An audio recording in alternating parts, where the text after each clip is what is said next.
रामपुर गांव में शबरी और शंभू नाम के गाय और बैल का जोड़ा रहता था। उनका एक बेटा मारुति भी था। वो बहुत ही गरीब थे। शबरी के पति शंभू खेत जोतने का काम करता था। शंभू जो कुछ भी मुश्किल से कमा पाता था वो सब परिवार की देखरेख में मारुति की पढ़ाई में खर्च कर देता था। फिर एक दिन की बात है। अरे सुनती हो भाग्यवान, मैं काम पर जा रहा हूँ। आज मालिक मुझसे 2 खेत और जुतवाएंगे, तो हो सकता है मुझे घर आने में देरी हो जाए। ठीक है जी, आप आराम से जाइएगा। ठीक है फिर, राम राम। राम राम। शंभू के खेत में हीरा बैल भी काम करता था। हीरा शंभू से बहुत चलता था क्योंकि हीरा की कोई संतान नहीं थी जो उसे बुढ़ापे में कमा के दे सकती। पर शंभू के पास उसका बेटा मारुति था। जब शंभू खेत जोतने जाता है तो हीरा उसे मारने की योजना बनाता है। हीरा कहता है, इस शंभू के पास एक बेटा है और मेरे पास कुछ भी नहीं। मुझसे इसका ये खुशहाल जीवन देखा नहीं जाता। आज मैं इसे जान से मार कर ही रहूंगा। फिर जैसे ही शंभू खेत जोत रहा होता है वैसे ही हीरा उस पे लोहे की रॉड से वार करता है और शंभू वहीं गिर के ढेर हो जाता है। हीरा ये दिखाने के लिए कि उसने शंभू को नहीं मारा, चिल्ला चिल्ला के खेत के मालिक को बुला लेता है। बचाओ बचाओ, देखो मालिक। क्या हुआ हीरा? और ये शंभू कैसे गिरा पड़ा है? इसे क्या हुआ? मालिक, मैं बस थोड़ी देर के लिए खेत छोड़ के पानी पीने गया था। तब तक शंभू सही से काम कर रहा था, पर जब मैंने वापस आकर देखा तो ये ऐसे नीचे पड़ा था और इसके सर से खून भी आ रहा था। अब हमें शंभू की पत्नी शबरी को इस हादसे के बारे में सूचना दे देनी चाहिए। हीरा और खेत का मालिक शंभू के घर जाकर शबरी को इस हादसे की सूचना दे देते हैं। शबरी ये बर्दाश्त नहीं कर पाती और फूट फूट कर रोने लगती है।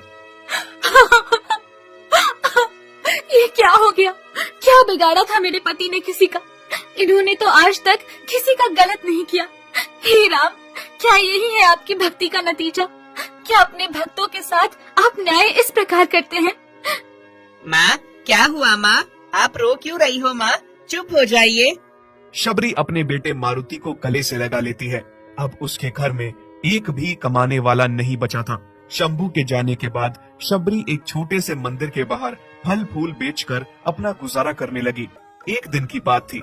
शबरी कुछ फल फूल लेकर मंदिर के बाहर खड़ी थी। साथ में उसका बेटा मारुति भी था। तभी बहुत तेज आंधी आती है और सभी लोग मंदिर के अंदर चले जाते हैं तूफान से बचने के लिए। पर जैसे ही शबरी और मारुति अंदर जाने वाले होते हैं उन्हें कोई भी अंदर नहीं घुसने देता। ए बेकारन, तू कहाँ चली आ रही है अंदर और अपने इस गंदे से बच्चे को भी ला रही है? तू तो नहाई भी नहीं है लगता। तू अंदर आकर मंदिर को दूषित करना चाहती है। चल भाग यहाँ से। हाँ हाँ, तुझे क्या लगता है तुझे मंदिर के बाहर खड़े होने देते हैं? इसका मतलब तू अंदर भी चली आएगी। इन गरीबों को उंगली पकड़ाओ तो ये हाथ पकड़ लेते हैं। चल बाहर निकल यहाँ से। देख नहीं रहे हो हीरा भैया, कितनी तेज आंधी आ रही है। सब चीजें इधर उधर उड़ रही है। मेरे साथ मेरा बच्चा मारुति है। अगर मुझे अंदर नहीं भी लेना चाहते हो तो कृपया करके मारुति को तो अंदर ले लो। दया करो भैया। नहीं, तू बाहर ही रह। तुझे अंदर आने की कोई आवश्यकता नहीं है। तू और तेरा बच्चा अंदर आकर भगवान को दूषित कर देंगे। शबरी के पास अब कोई चारा नहीं था। आसपास के पेड़ टूट टूट कर गिर रहे थे। चीजें इधर उधर गिर रही थी। शबरी अपने मारुति बछड़े को गले से लगा लेती है और बैठकर राम भगवान को याद करती है। हे राम, हे राम। तभी एक पेड़ उसके पास आकर गिरता है पर वो बच जाती है और देखते ही देखते आंधी शांत हो जाती है। शबरी सब कुछ ठीक होते ही मारुति को लेकर घर चली आती है। बाद में जब हीरा बैल और बाकी बैल मंदिर से बाहर निकलते हैं तो चारों तरफ पेड़ों का मलबा पड़ा होता है। हीरा ये देखकर सोचता है कि शायद शबरी और मारुति भी इसी मलबे में दबकर मर चुके होंगे। वो बहुत खुश होता है। थोड़े दिनों में शबरी के घर पे अयोध्या में बन रहे श्री राम मंदिर के लिए चंदा लेने के लिए कुछ लोग आते हैं। हाँ बहन जी, भगवान राम का मंदिर 550 साल बाद अयोध्या में बनकर तैयार हो चुका है। 22 जनवरी को उसकी प्राण प्रतिष्ठा है। आप कुछ चंदा देना चाहोगी? क्या मेरे भगवान राम का मंदिर बनकर तैयार हो गया है? इससे बड़ी तो कोई बात हो ही नहीं सकती मेरे लिए। मैं चंदा बिल्कुल दूंगी। जब शबरी अपना झोला खोलकर देखती है तो उसके पास केवल 101 रुपए ही होते हैं, जिसमें से उसे आज का राशन भी लाना था। पर उसने किसी चीज की परवाह ना करते हुए अपने पूरे पैसे भगवान राम के मंदिर के लिए दे दिए और खुद भूखी सो गई। कुछ दिन बीते और एक बार फिर कुछ लोग शबरी के घर वापस आए। माताजी, राम जन्मभूमि ट्रस्ट ने अतिथियों की सूचना जारी की है। रामपुर गांव से केवल आपको ही आमंत्रण है। क्या? ये कैसे हो सकता है? मुझे तो यकीन ही नहीं होता। भगवान राम ने मुझे अपनी प्राण प्रतिष्ठा में बुलाया है। मुझ अभागी के पास तो उन्हें देने के लिए भी कुछ नहीं है। मैं भला उन्हें क्या दे सकती हूँ? जब वो लोग शबरी गाय के घर निमंत्रण देने आए, तब ये सब हीरा बैल पीछे खड़ा हुआ सुन रहा था। ये भिखारन अभी तक मरी नहीं। जो राम मंदिर का निमंत्रण मुझे आना चाहिए था, वो इसे कैसे आ गया? मुझे तो लगा था कि ये उस दिन तूफान में दबकर मर गई होगी, पर कोई नहीं। जैसा मैंने इसके पति को मारा था, इस बार मैं इसे भी मार डालूंगा।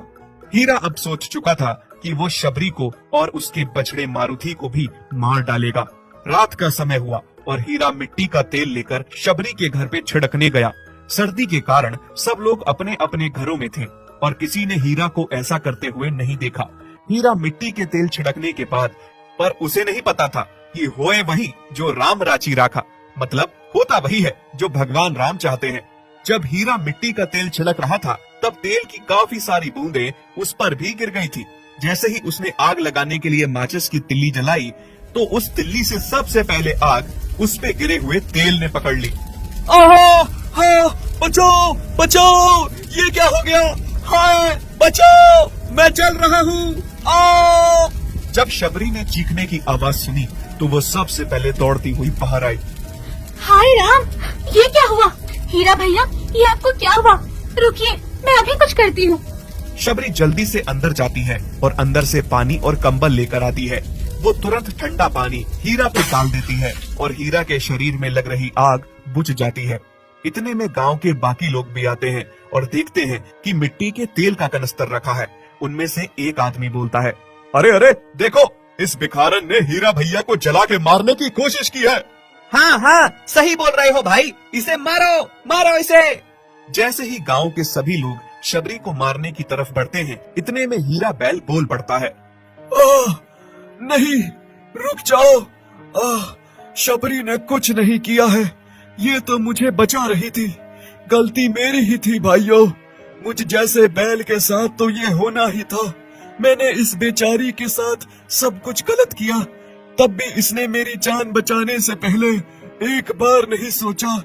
शबरी, तुम्हारे पति को मैंने ही मारा था। मैं ही तुम्हारा कातिल हूँ। उस दिन मंदिर में भी मैंने ही तुम्हें घुसने से रोका था, और आज भी तुम्हारे पूरे घर में मिट्टी का तेल छिड़क के तुम्हें मारने की योजना भी मेरी ही थी। मैं नहीं चाहता था कि मेरे होते हुए तुम भगवान राम के मंदिर की प्राण प्रतिष्ठा के लिए 22 तारीख को अयोध्या जाओ, पर वो कहते हैं ना, भगवान राम के भक्तों का कोई कुछ नहीं बिगाड़ सकता। इसलिए मुझे इसका दंड मिला और अब मेरा शरीर आधा जल चुका है। शबरी, हो सके तो मुझे माफ कर देना बहन। तुम सच में भगवान राम की बहुत बड़ी भक्त हो। अब मैं क्या कहूँ? मेरा सब कुछ छीन लिया तुमने हीरा भैया, पर मैं फिर भी चाहूंगी कि तुम सदैव खुश रहो। तुम बुरे हो, ये तुम्हारा स्वभाव है, और मैं अच्छी हूँ, ये मेरा, जो मैंने तुम्हें माफ किया। इस तरह से शबरी हीरा बैल को माफ कर देती है। गांव के बाकी सभी लोग भी शबरी से माफी मांगते हैं और 22 तारीख को शबरी सबसे पहले अपने प्रभु श्री राम के उनके मंदिर में दर्शन करती है। इस कहानी से हमें यह पता चलता है कि बुरा चाहे कितनी भी कोशिश करता रहे, लेकिन भगवान राम अपने भक्तों को बुराई से बचाने आ ही जाते हैं।